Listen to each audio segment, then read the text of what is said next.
Hello everyone, welcome to a new video. This time I'm going to show you Montezuma's Revenge! Exclamation mark, which is the modern remake released in 2021 of the original game by Robert Jaeger that, as you can see, is still director and lead developer for this one. If you're not familiar with the game, I recorded a video about the Commodore 64 version. You find it in the When Nostalgia Hits playlist. It's one of the very first games. It's considered one of the very first Metroidvania games. There are 9 levels. You have to leave the pyramid that you enter from the top, and you have to leave it from the bottom.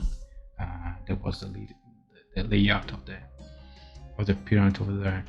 It's a remake, so it's not a carbon copy of the original.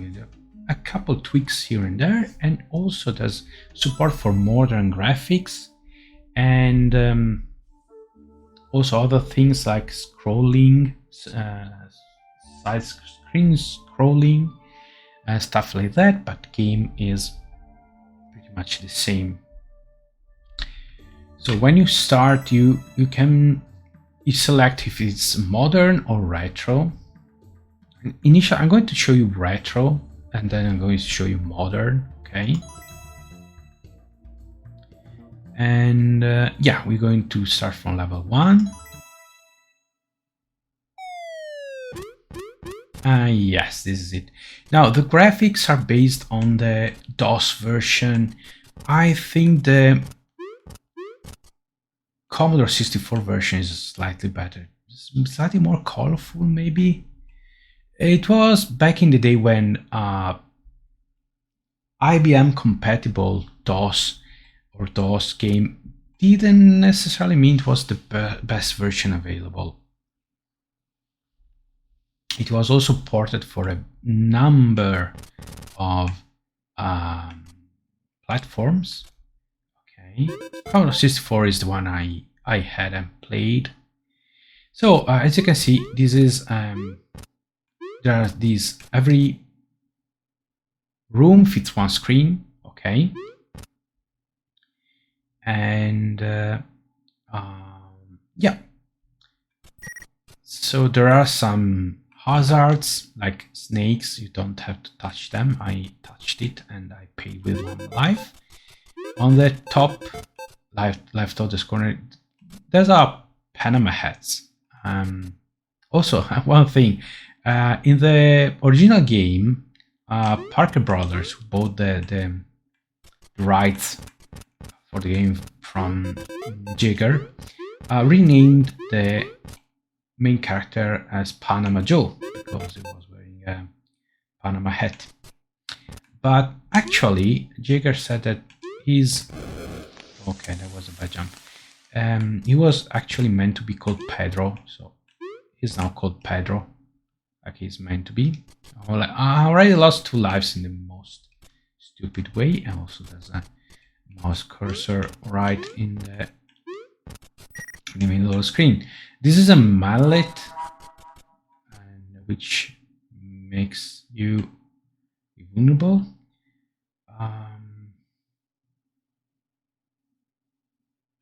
Okay, so there are different hazards. I'm not going to talk too much about the game. If you'd like to know more, you find all the information you seek and even the information you didn't look for in my previous video. Okay.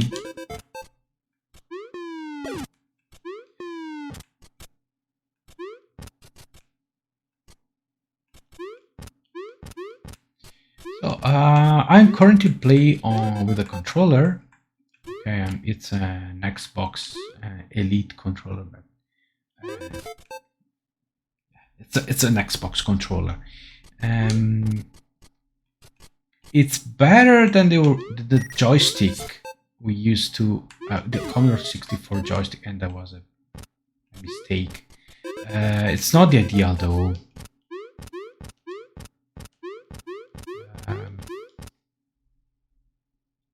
still die a lot because sometimes I press a direction and jump. Jump here is a button. At the same time, but doesn't register the side movement, so I jump like that. See.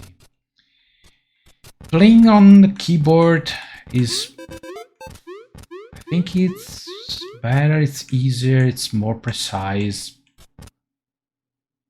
I only could remember where I'm supposed to go. I think this way. Okay.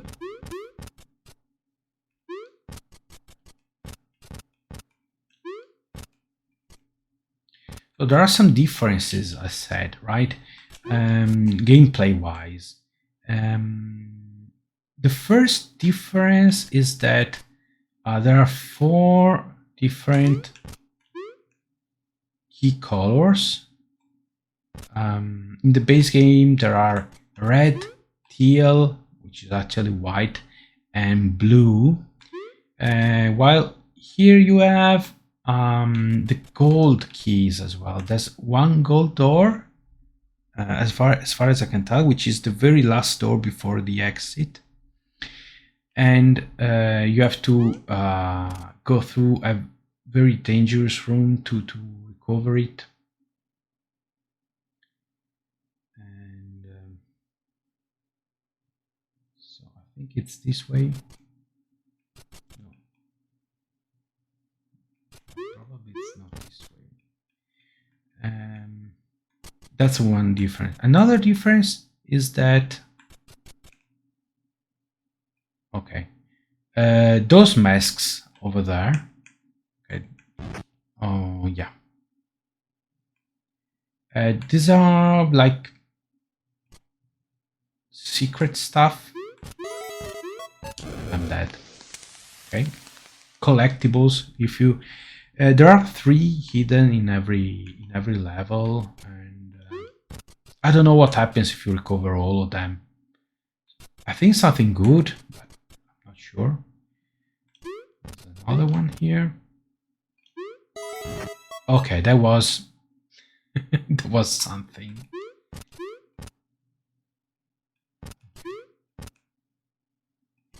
Now, in the original version, you need 2 teal keys to leave the place, because there are 2 teal doors before the exit, but they changed and traded one of the teal doors for a golden one, as I said before. So I didn't really need the second teal. Okay, this is where it is. I have to go. This is the way.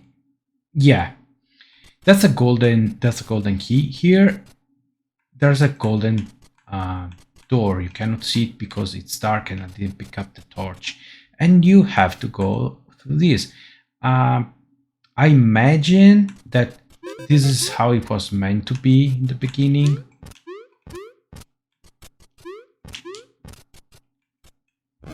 Yeah, okay, no harm done. You can leave the place.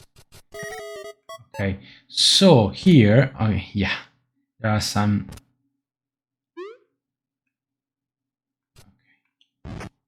Yeah, exactly. Because it was too easy, so they changed it. Now it's,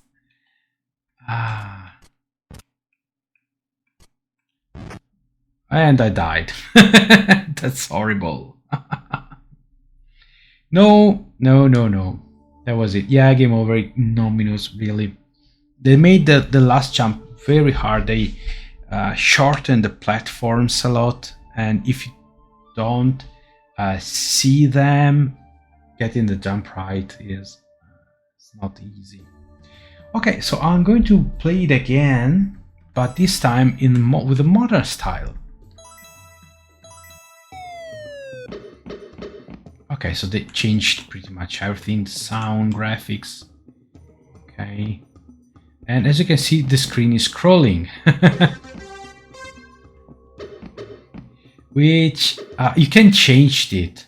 You can change it, of course. You can play with the modern graphics, but without scrolling.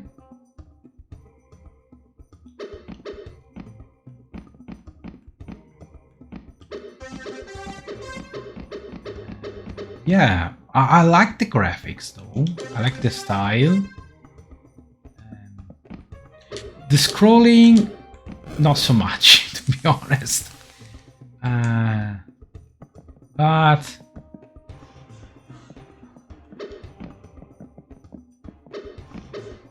you get used to it.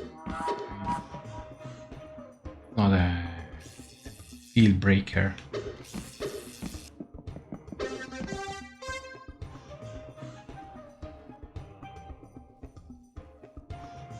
I hope you don't mind spiders, because those spiders are freakish.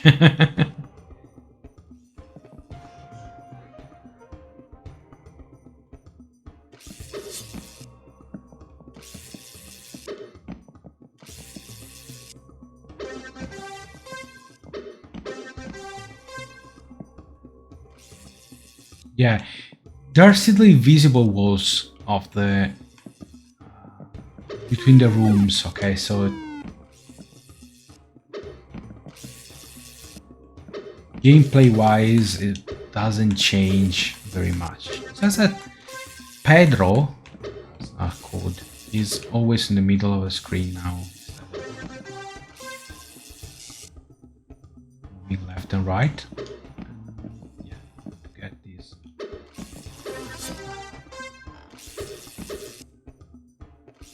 Okay, let's see if I can. Also, one thing that they changed is that you can grab rubies. There were golden doubloons in the Commodore 64 version. Now the rubies, and you can pick them up even if you have your inventory full.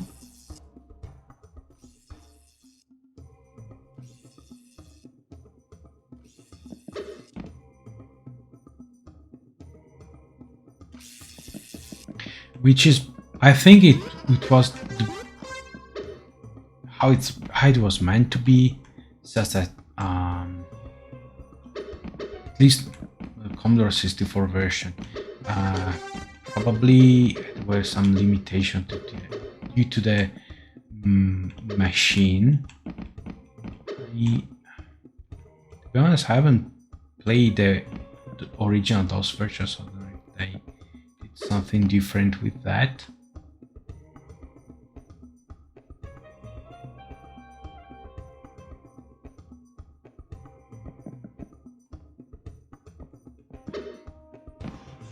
Ooh, that was close. Okay. Oh. Okay.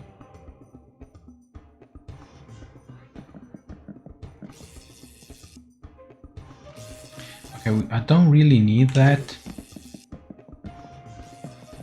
I think I was going this way. There was a mask over there.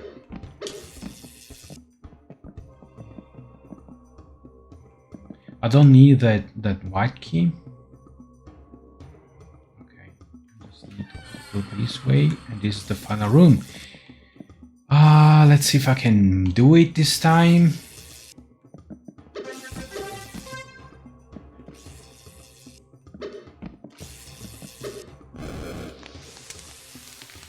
They give you a visual aid, much appreciated, but when the thing is falling apart.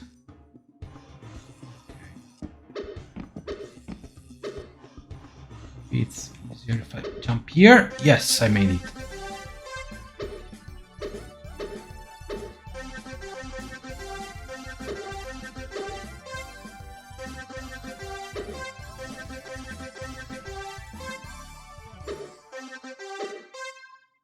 Okay, they changed the tune at the end of the level tune.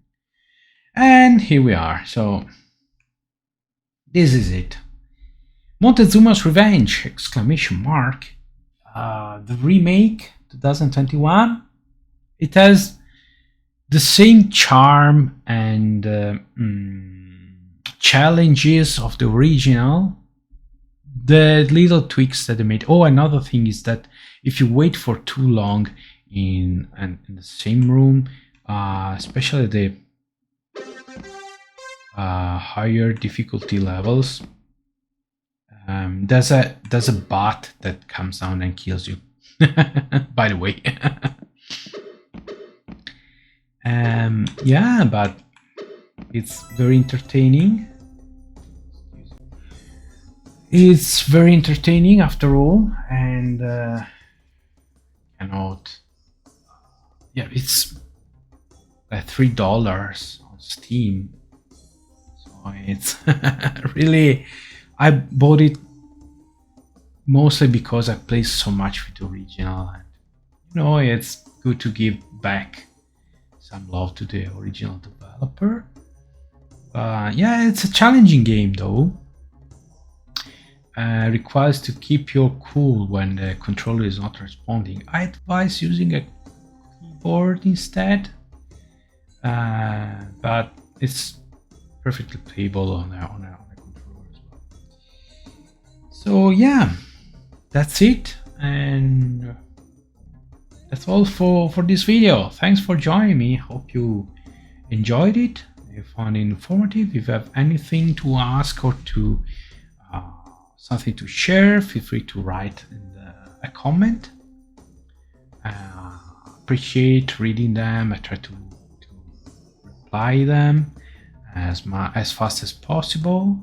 And also, let me remind you, I have a Discord. You find the link in the description box. It's a good way to get in touch with me. I post regular, frequent updates on my channel, and other people you can chat with. The only thing I'd try to remember is when you log in, or if you when you get inside the Discord, you won't be able to see everything or use every channel. You should just say something, hello or greetings, something, so that we know that you're not a bot. We manually assign a rank, a profile, role, a Discord role, so they can see all the channels and take part in all the discussions. That's all. So thanks again for watching. I'll see you next time. Until then, take care and goodbye.